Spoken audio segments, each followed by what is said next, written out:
Hi అండి. విశ్వ YouTube ఛానల్‌కి స్వాగతం. నేను చేయబోయేది చింతకాయ పచ్చిరొయ్యలు. పుల్ల పుల్లగా చాలా టేస్టీగా ఉంటదండి. చింతకాయ పచ్చిరొయ్యలంటే చాలా సూపర్ కర్రీ అండి. ఇప్పుడు ప్రాసెస్‌లోకి వెళ్దామండి మనం. ఎలా చేయాలో చూద్దాం. నేను స్టవ్ మీద బాండ్లీ పెట్టుకున్నానండి. ఆయిల్ కూడా పోసేసుకున్నాను. స్టవ్ వెలిగించుకుందాం.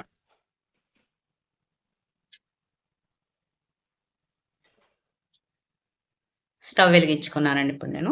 ఆయిల్ హీట్ ఎక్కే వరకు చూద్దాం. ఇదిగోండి ఆయిల్ వీటెక్కింది. ఇప్పుడు ఉల్లిపాయ ముక్కలు వేసుకుందామండి. నేను మీడియం సైజు 3 ఉల్లిపాయలు తీసుకున్నానండి నేనివి. మీడియం సైజ్ అండి 3 ఉల్లిపాయలు తీసుకున్నాను. బాగా వేయించుకుందాం. ఇందులో అండి ఇవిగో 3 పచ్చిమిర్చి తీసుకున్నానండి నేను. వేసుకుంటాను. ఈ చింతకాయ పులుపు కూరలోకి పచ్చిమిర్చి ఎక్కువ వేసుకుంటే బావుంటాయండి.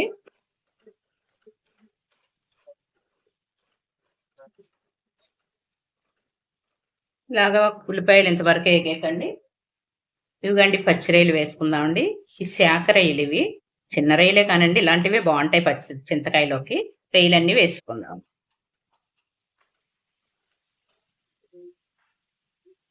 రొయ్యలు వేసుకున్నాక ఇందులో పసుపు వేసుకుందామండి. ఒక పావు స్పూను పసుపు.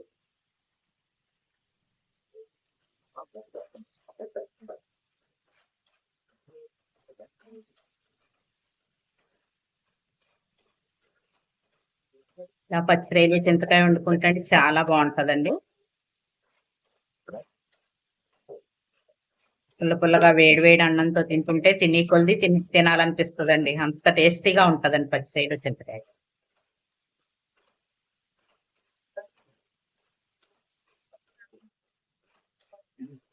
ఆయిల్‌లో ఇలా పచ్చి రొయ్యలు కూడా ఫ్రై అవ్వాలండి.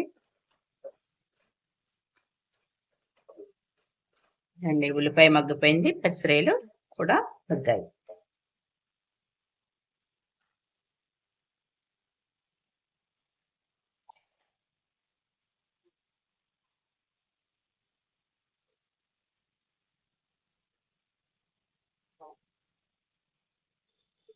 వెరీ సింపుల్ అండి. అసలు ఏమి పెద్ద కష్టం, ఏమి పెద్ద ఎక్కువగా కూడా ఐటెమ్స్ కూడా పెద్ద ఏమి అవసరం ఉండవండి ఇందులోకి. మసాలాలయ్యి కూడా ఏమి ఎయ్యక్కర్లేదండి.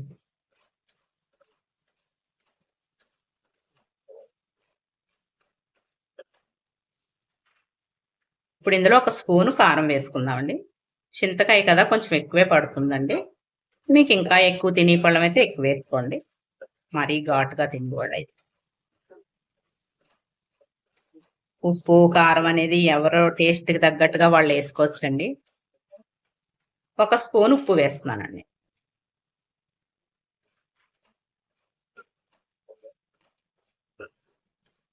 ఉప్పు వేసాను కదండీ ఇప్పుడు.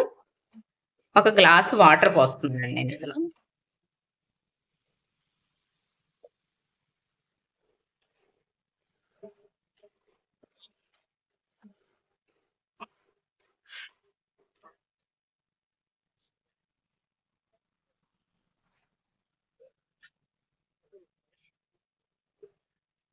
కొంచెం కూడా వాటర్ పోస్తున్నానండి.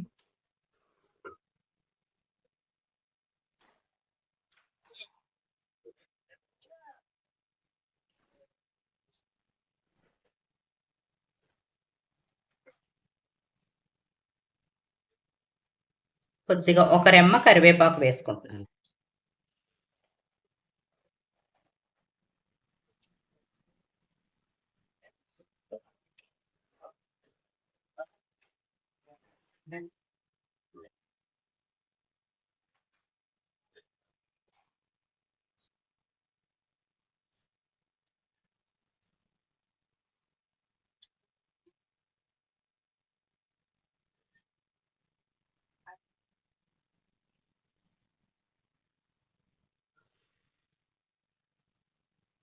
ఇలా ఉడుకుతుంది కదండీ! కాసేపు ఇది ఇలా ఉడకాలండి ఇది.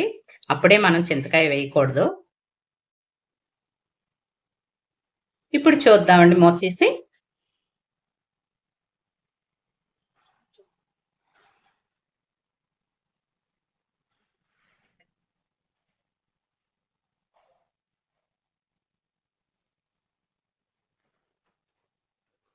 ఇందులో సగం వరకు ఉడికిపోయింది కదండి ఇది.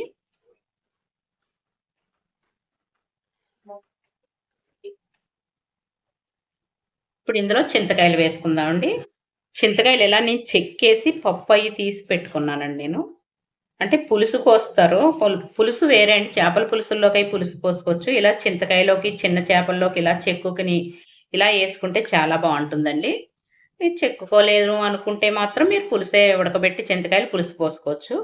నేను ఇలా చెక్కుకొని తీసుకున్నానండి. వేసుకుందాం. ఇవి 3 చింతకాయలు తీసుకున్నానండి నేను.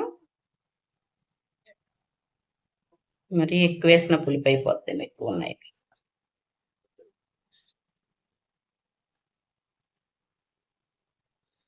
అండి ఇలా వేసేసుకున్నాం కదండీ ఇందులోనే. చింతకాయ చాలా ఫాస్ట్‌గా ఇట్టు ఉడికిపోతుందండి చింతకాయ. పులుపనేదే ఇట్టు ఉడికిపోద్ది. మామిడికాయ, చింతకాయ మీకు తెలుసు కదండీ. చాలా తొందరగా ఉడికిపోతుంది. ఇప్పుడు ఇందులో ఒక పావు స్పూను జీలకర్ర పొడి వేద్దామండి. జీలకర్ర పొడిది. ఒక పావు స్పూన్ అండి. ఎక్కువేం అవసరం లేదు. ఇందులో కొద్దిగా కొత్తిమీర వేసుకుందామండి.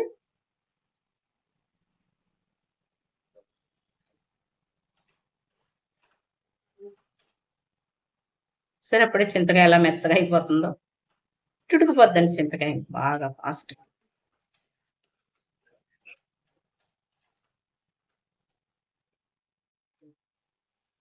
తినండి ఇది కాసేపు మూత పెట్టుకుందామండి.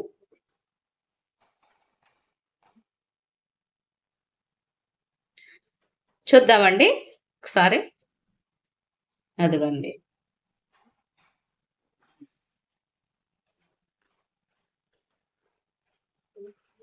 చూడండి ఎలా ఉందో. ఎంత టేస్ట్ అంటే అండి సూపర్ ఉంటదనుకోండి. చింతకాయ పచ్చరేలంటే చాలా చాలా బావుంటాయి. ఇందులో వేసుకున్న పచ్చిమిర్చి కూడా తినేయొచ్చండి. అంత టేస్ట్‌గా ఉంటాయి.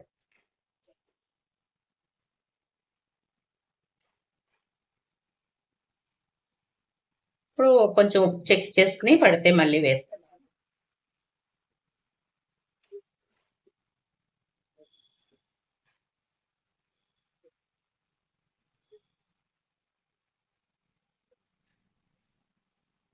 కొద్దిగా ఉప్పు తగ్గిందండి. కొద్దిగా సాల్ట్ చాలు.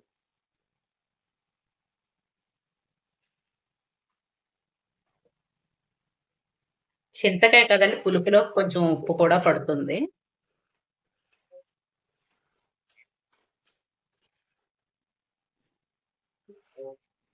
ఇలాంటి పులుపు కూరలు ఈ రోజు వండుకుని మరుసటి రోజుకైతే ఇంకా చాలా టేస్ట్ డబల్ టేస్ట్ అవుతదండి. అంత టేస్ట్ వస్తదండి చింతకాయ పులుపులు కూరలైతే చింతకాయ గాని, మామిడికాయ గాని. మామిడికాయ కన్నా కూడా చింతకాయ అండి. మరుసటి రోజు తింటే చాలా టేస్ట్‌గా ఉంటదండి. మనం కొంచెం కొత్తిమీర వేసుకుందాం ఇంకా.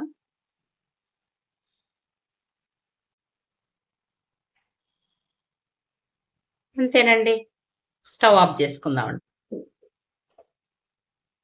ఇదిగోనండి టేస్టీ టేస్టీ చింతకాయ పచ్చిరొయ్యలు కూర. చాలా టేస్ట్‌గా ఉంటదండి. మీరు కూడా తప్పకుండా వండుకొని టేస్ట్ చేసి చూడండి. సింపుల్ అండి. Simple recipe. Simple and tasty recipe. అలాగే అండి. ఈ కూర గనుక మీకు నచ్చినట్టయితే నా ఛానల్‌కి లైక్ చేయండి, షేర్ చేయండి, సబ్స్క్రైబ్ చేసుకోండి.